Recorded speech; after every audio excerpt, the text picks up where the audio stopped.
തിരുവഞ്ചൂർ രാധാകൃഷ്ണൻ നമ്മളോടൊപ്പം ചേരുന്നുണ്ട്. ശ്രീ തിരുവഞ്ചൂർ രാധാകൃഷ്ണൻ, ഇപ്പോൾ SIT രൂപീകരിച്ച ദേവസ്വം ബെഞ്ചിൽ നിന്ന് നിരീക്ഷണങ്ങൾ അത് SITയുടെ പ്രവർത്തനത്തിൽ അങ്ങേയറ്റം തൃപ്തി പ്രകടിപ്പിക്കുകയാണ്. അന്വേഷണം ശരിയായ ദിശയിലാണ്, പ്രൊഫഷണലായ അന്വേഷണം നടക്കുന്നു എന്ന് പറയുന്നു. നിങ്ങൾ ഉൾപ്പെടെ ഉയർത്തിയ രാഷ്ട്രീയ ആരോപണങ്ങളെ അല്ലെങ്കിൽ SITയിൽ സംശയം ഉന്നയിച്ചതിനെയൊക്കെ റദ്ദാക്കുകയാണ് ഹൈക്കോടതി. ഇവിടെ പ്രധാനപ്പെട്ട പ്രശ്നം ഒരു സാധാരണഗതിയിലൊരു വ്യക്തി നോക്കിയാൽ മനസ്സിലാകുന്നത് ഒരു സ്വാഭാവിക ജാമ്യം കിട്ടി ഇവർ പോകാനിടയായിട്ടുള്ള കാരണം ഇവർക്ക് എതിരായിട്ടുള്ള കുറ്റപത്രം കൊടുത്തില്ല എന്നുള്ളതാണ്. കുറ്റപത്രം കൊടുക്കേണ്ടത് അവരുടെ ഒരു ഡ്യൂട്ടിയല്ലേ, അത് SITയുടെ ഏറ്റവും പ്രധാനപ്പെട്ട ഉത്തരവാദിത്തമല്ലേ.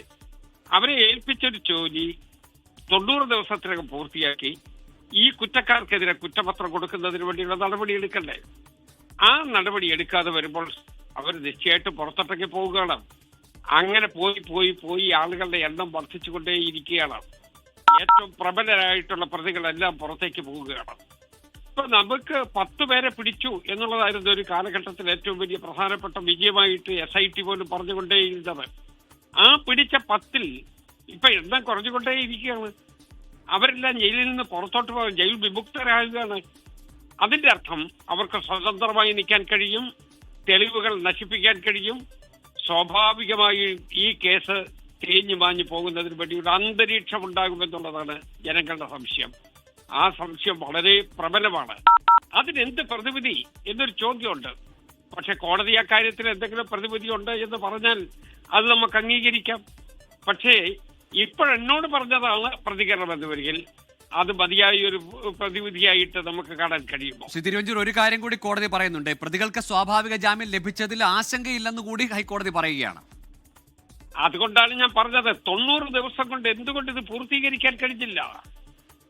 ഒരു പ്രതിയെ പിടിച്ചാൽ 90 ദിവസം തൊണ്ടിയെങ്കിലും റിക്കവർ ചെയ്യാൻ കഴിയണ്ടേ, അവർക്കെതിരായിട്ടുള്ള കേസുകൾ തെളിയിക്കണ്ടേ, അതിനപ്പുറത്തോട്ട് മുന്നോട്ട് പോകേണ്ട കാര്യമുണ്ടോ എന്നതിനെ കുറിച്ച് ആലോചിക്കണ്ടേ.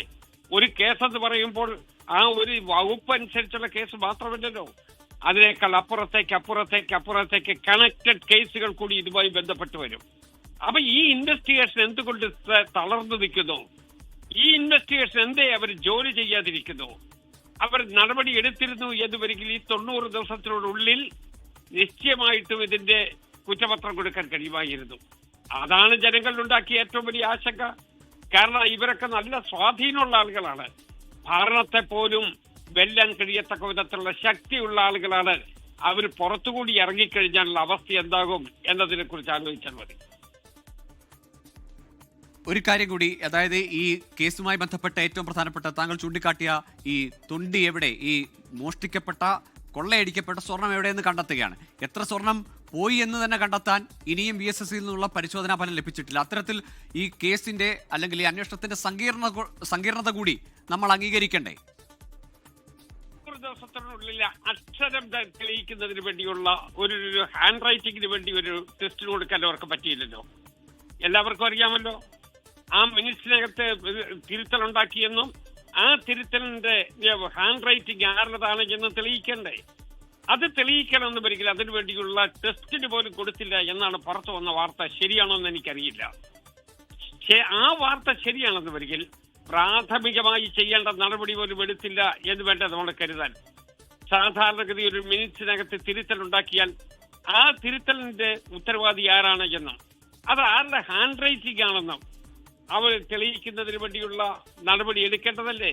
ഈ കേസിന്റെ പ്രാഥമികമായ നടപടിയിൽപ്പെട്ട കാര്യമല്ലേ.